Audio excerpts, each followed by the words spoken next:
Hey guys, I just really want to talk about a conversation that I had with an individual yesterday, and I feel like it's very relevant. My guides have been repeating this conversation back to me, so it's very much a clear indication that this message needs to be heard across the board. Now, I was speaking to this individual about shifting timelines. I think it was around July sometime. I got a few messages for different signs about how they were shifting into their new timeline. And it was a really, really positive, good energy, right? Whatever you deem positivity. But that's neither here nor there. And I've been noticing over the past couple of readings, within the last month for sure, that the baseline energy in the readings that I've done for the collective signs has completely shifted, and I feel like we've reverted back to an old timeline. And as I was expressing this to an individual, my guides gave me the information that we are all at different paths, right? We're at different levels of our awakening, of our ascension process. And that's not good, that's not bad, it just is what it is, right? And it was in that moment that I realized that there are still a lot of the collective that are operating in their old timelines. And that message that I received yesterday was really about being able to shift into your new timeline. So I just wanted to talk about that a little bit. So the way that I explain it to others who are completely new to the spiritual community, the way I explain timelines to them is the cycle of anger, right? So let's say in your daily life, it's a really, really repetitive thing for you to experience anger, but it's on different levels of severity, right? So you go from being calm to being tense, to being frustrated, to being ticked off, to being angry, to going into rage, right? And you just circle those emotions. It's all held within the anger, but it's to different levels of severity, right? So that's a very clear indication on where you sit within your timeline, right? And as we all know, anger, amongst other things like greed and selfishness, are on the lower ends of the scale of frequency. So when we talk about shifting timelines, it's simply choosing to experience more of a different emotion, right? An emotion that is higher up on the scale of frequency. So to do this shift, you make the conscious decision to not ignore, but not pay attention to the things that create anger in your life. Recognize that in those moments where a particular person, thing, situation, whatever it may be, is creating anger within you, choose to meet that anger with compassion.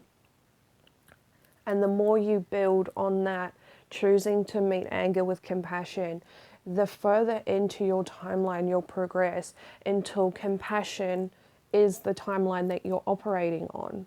Okay? So for those who are super aware, super conscious of themselves, you can switch timelines as many times as you want. You could do it like 4 or 5 times a week if you really wanted to. For others of you, again, making that slow transition into shifting the way that you greet a certain emotion is going to help you shift onto a new timeline. There is also the water theory. I'm not sure what it's called, but it's essentially the same thing. You fill up 2 glasses of water,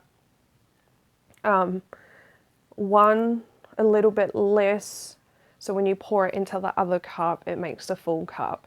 But the lesser filled cup, you envision your current timeline in that cup. And the more fuller cup, imagine the timeline that you want to shift on and focus your energy on what it is that you want to shift to. And you simply pour the water into the new timeline cup, drink that water and you continue to do that. And as we all know, we're like 70% water.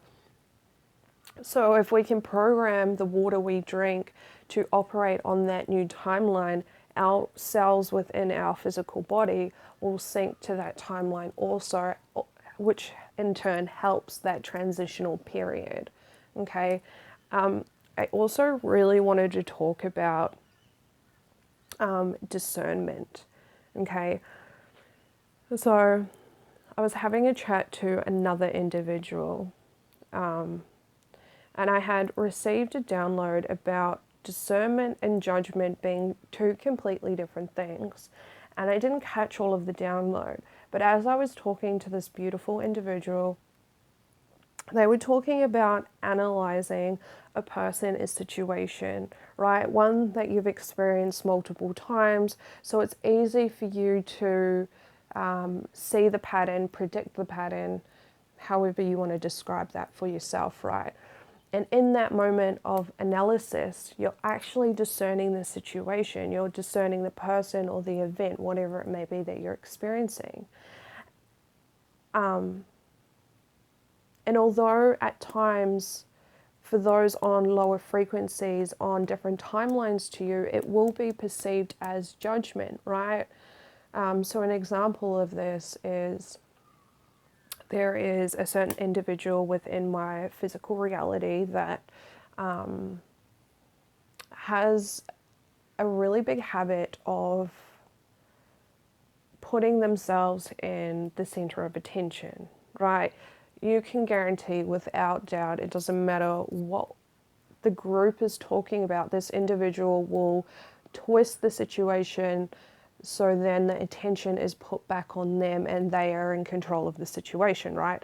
So when I go into the environment where that person is also, I already know that this is the habit of that person. So when I go into that situation, I've already discerned that that is how that person's going to behave, right? And for those who are on a lower frequency timeline, who are unawakened, right, will perceive that discerning moment, that analytical and the analysis of that person, sorry, I'm really struggling with that word, as judgment, right? Because they lack the awareness to recognize the patternings in our environment, right? Because it's repetitive.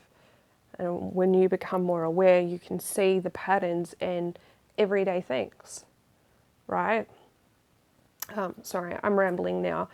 I really just wanted to share that message with you guys. I look forward to doing the rest of the sign readings today. Thank you all for being so patient with the bad audio videos yesterday. I appreciate your support.